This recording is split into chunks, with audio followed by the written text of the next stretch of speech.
Il n'importe pas combien tu t'es plié devant cette personne, ni combien de temps tu as sacrifié ta dignité et remis ton pouvoir. Si tu suis ce conseil, je t'assure que cette personne finira par te respecter et t'admirer. Parfois, dans la vie, nous devenons extrêmement dépendants d'une autre personne. Nous tombons amoureux intensément et nous nous donnons entièrement. Je ne sais pas si tu as vécu cela, mais moi oui, et c'est pourquoi je me consacre à comprendre ces sujets en profondeur. Cette dépendance émotionnelle peut devenir si forte que nous nous dépouillons de notre dignité. Cette personne finit par avoir un contrôle et un pouvoir énorme sur nous, au point que nous perdons notre identité et sommes incapables de retrouver notre autonomie et de faire quelque chose pour nous-mêmes. Que se passe-t-il quand tu te rends compte que tu as atteint ta limite et que tu ne sais pas comment t'échapper? Cette personne n'a plus de raison de continuer à jouer avec toi. Dans cette vidéo, je vais te montrer comment sortir de cette situation. Quand tu as perdu ta dignité, il est facile que l'autre personne se sente supérieure et contrôle ta vie. Cependant, je t'assure que dans la plupart des cas, il est possible de récupérer ton pouvoir, ta dignité et de te libérer de ce jeu. Comment? C'est simple. D'abord, il est crucial que tu saches te retirer de cette situation. Quand je dis te retirer, je veux dire que tu dois t'écarter émotionnellement et physiquement de ce contrôle que cette personne exerce sur toi. Cela peut signifier t'éloigner, te distancier, couper tout contact. Parfois, cela semble impossible, car nous pensons que l'autre personne souffrira, qu'elle nous jugera ou que nous commettons une erreur fatale. Mais laisse-moi te dire quelque chose. Veux-tu être dans une relation où tu n'es pas valorisé, où cette personne te manipule et où tu obéis simplement? Ou préfères-tu une relation pleine de respect, d'amour et de confiance, où vous pouvez être vous-même et construire quelque chose de beau ensemble? Si cette personne n'est pas la bonne, elle s'éloignera définitivement. Mais si c'est la bonne, cet acte de retrait peut lui faire réaliser qu'elle a besoin de toi, non pas pour te manipuler, mais pour construire une relation saine et mutuelle. Souvent, l'autre personne développe également un attachement envers toi.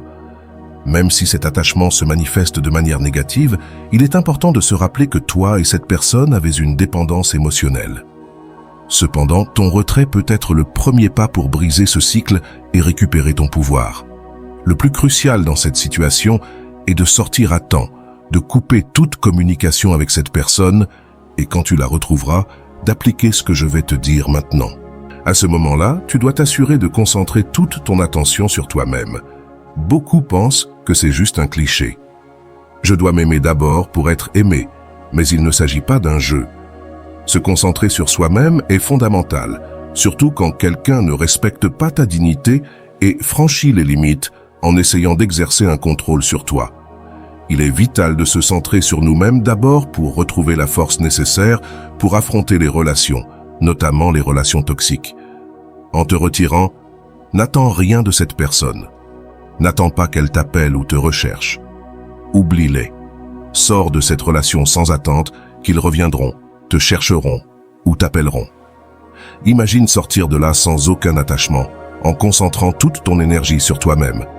Commence à faire des choses que tu as vraiment besoin de faire pour toi. Consacre du temps à tes hobbies et utilise ton temps libre pour réaliser des activités qui te nourrissent et te font sentir mieux, au lieu de te concentrer sur cette personne et sur les problèmes qu'elle a causés. Mets ton attention sur ce qui te rend heureux et te renforce. Arrête d'attendre que cette personne revienne et, à la place, investis dans ton propre bien-être. Ainsi, non seulement tu te remettras, mais tu deviendras aussi une personne plus forte et autonome. Parfois, que faisons-nous? Nous nous éloignons, nous lui retirons le pouvoir. Elle ne nous appelle plus ni ne nous cherche.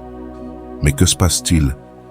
Nous ne concentrons pas notre énergie sur nous-mêmes et continuons inconsciemment à attendre qu'elle revienne, qu'elle appelle, qu'elle apparaisse. Nous commençons à espionner ses réseaux sociaux, cherchons des moyens anonymes de communiquer, créons des faux profils, appelons depuis des numéros privés. Toutes ces stratégies absurdes ne nous causent que de la souffrance et font que cette personne nous soupçonne de nous, alimentant ainsi son ego. Ce que nous allons faire maintenant est l'opposé. Nous allons nous oublier de cette personne.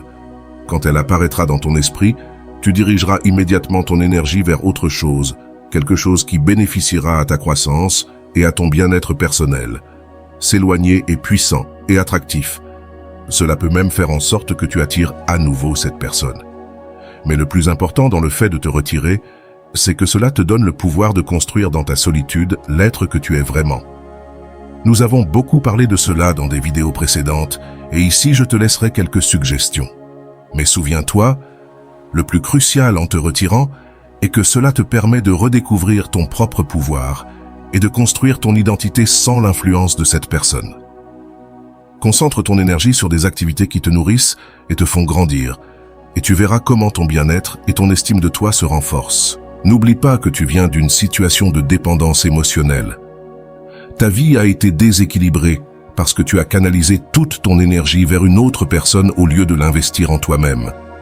La solitude, le fait de te retirer et de trouver ton propre espace, est essentiel pour récupérer ton équilibre. En sortant de cette relation, tu commenceras à noter des changements dans ton environnement, car tu ne seras plus constamment exposé à l'influence de cette personne. Une influence qui, bien que souvent toxique et douloureuse, génère de la dépendance.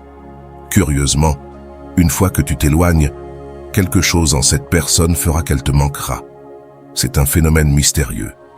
Parfois, nous recevons des choses des autres que nous n'aimons même pas, mais nous devenons accros. Une personne qui ne t'intéresse peut-être même pas s'éloigne, et soudainement, tu commences à manquer sa recherche constante et son attention. Même si tu ne veux rien avoir à faire avec cette personne, son absence te fait te demander pourquoi elle ne te cherche plus, ce qui se passe. Ce phénomène est automatique et fonctionne toujours. Dans ce cas, nous allons provoquer cette réaction chez l'autre personne, mais sans rien attendre. Résultat, il ne s'agit pas de manipuler, mais de te concentrer sur toi-même et de permettre au temps de faire son travail. Concentre ton énergie sur ton développement personnel, sur tes intérêts et passions, et tu verras comment non seulement tu retrouves ton équilibre, mais tu construis aussi une vie plus pleine et authentique. Je te dis toujours que nous devons nous détacher du résultat, tant dans la loi de l'attraction que dans toute pratique métaphysique. Nous parlons fréquemment de l'énergie et de la manière dont nous devons désirer ce que nous voulons, avoir une vision claire et le poursuivre avec des actions concrètes, mais nous ne devons pas nous accrocher au résultat. Cela se réalise en maintenant un processus libre d'attachement, en nous concentrant sur nous-mêmes et non sur la cible elle-même. Supposons que ton objectif soit de capter l'attention de cette personne, de la faire réfléchir, de réagir, de s'éprouver ou de te respecter. Si tu t'obsèdes avec cet objectif et que tu le transformes en ton unique boussole, tu obtiendras seulement l'effet inverse. Par conséquent, nous devons entreprendre les actions nécessaires, mais sans attachement au résultat. Peu importe ce qui peut se produire, il se peut que quelque chose arrive, mais nous ne devons pas nous accrocher à aucune attente. Notre priorité est de rester concentré sur nous-mêmes et de donner à cette personne ce qu'elle mérite en ce moment, notre absence. Au début, cette personne peut se sentir soulagée et penser « Enfin, elle n'est plus derrière moi ». Cependant, avec le temps, il est probable qu'elle commence à te manquer et souhaite faire le premier pas pour te contacter. Ce premier contact est crucial et nous devons le gérer avec autocontrôle. Nous ne pouvons pas empêcher cette personne d'essayer de te contacter, mais nous pouvons contrôler notre réponse. Rappelle-toi que cette personne a pris ton pouvoir et n'a pas respecté ta dignité.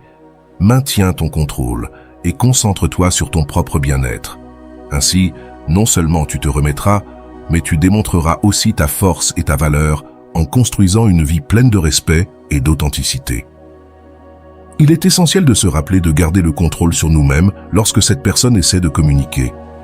Généralement, ce sera quelque chose d'insignifiant, comme un « j'aime » sur tes réseaux sociaux ou un simple « bonjour ». Ils ne feront généralement pas d'efforts significatifs pour converser ou t'inviter à sortir. Ils cherchent juste le minimum. Dans ces cas, tu dois éviter de répondre et rester ferme dans ta décision. Ignore cette première tentative et continue à te concentrer sur toi-même. Pourquoi te dis-je cela? D'abord parce que nous ne connaissons pas les intentions définitives de cette personne. Son ego peut être blessé par ton absence et il voudra savoir pourquoi tu n'es plus attentif à ses mouvements. Il ne peut pas comprendre que tu n'es plus là pour répondre à son appel ou à son message.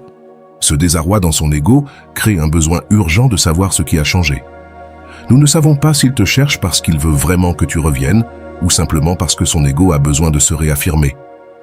Cette personne peut être plus intéressée à te garder comme un soutien constant, quelqu'un qui est toujours là, qu'à construire une relation authentique avec toi.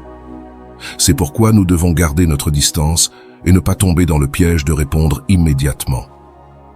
En ignorant ces tentatives superficielles de contact, tu ne fais pas que renforcer ton autocontrôle, mais tu envoies aussi un message clair que tu n'es plus disposé à participer à ce jeu. Tu te concentres sur ta croissance et ton bien-être, construisant une vie où tu es valorisé et respecté. De cette manière, tu te libères du cycle de dépendance émotionnelle et avances vers des relations plus saines et équilibrées. Alors, ne néglige pas cette tentative de contact, une, deux ou même plusieurs fois, selon la manière dont la situation évolue.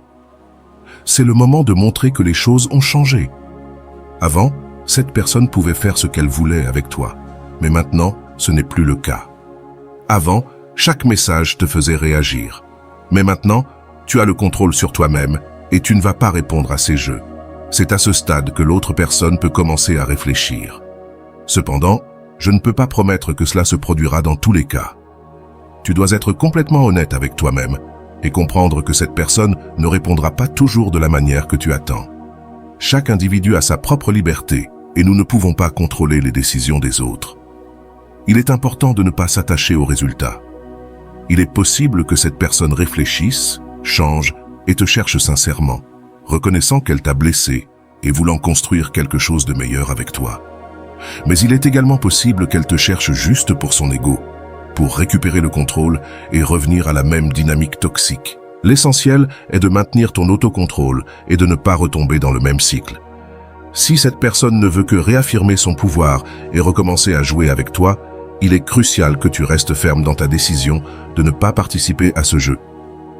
Concentre-toi sur ta propre croissance et ton bien-être, et construise une vie où tu es valorisé et respecté par ceux qui t'entourent. De cette manière, tu te libères de la dépendance émotionnelle et progresses vers des relations plus saines et équilibrées. L'essentiel dans tout cela est de comprendre que quiconque essaie de te rabaisser ou cherche à se sentir supérieur à toi sans reconnaître ta valeur et ta dignité ne mérite pas d'être dans ta vie. Nous sommes tous des êtres humains qui méritent du respect. Tu as des qualités et des talents uniques, tout comme les autres, et nous recherchons tous l'équilibre dans nos relations. La dignité est un trésor inestimable que nous avons par droit de naissance, et nous ne pouvons pas permettre à quiconque de nous la ravir. Alors, Namour, ne reste pas dans des relations où ta dignité est volée. Retire-toi et observe si cette personne te recherche à nouveau avec des intentions sincères pour réparer les choses ou simplement parce que son ego a besoin de se réaffirmer. Il est crucial que tu commences à te valoriser davantage.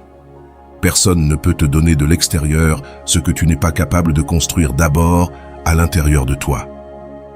N'oublie pas de t'abonner à cette chaîne, de mettre un j'aime et de partager ce contenu avec toute personne qui pourrait en bénéficier. Tu as le pouvoir de créer, de réaliser et de vivre la vie que tu désires. Il te suffit de te concentrer et de poursuivre tes objectifs avec détermination. Nous nous verrons dans la prochaine vidéo.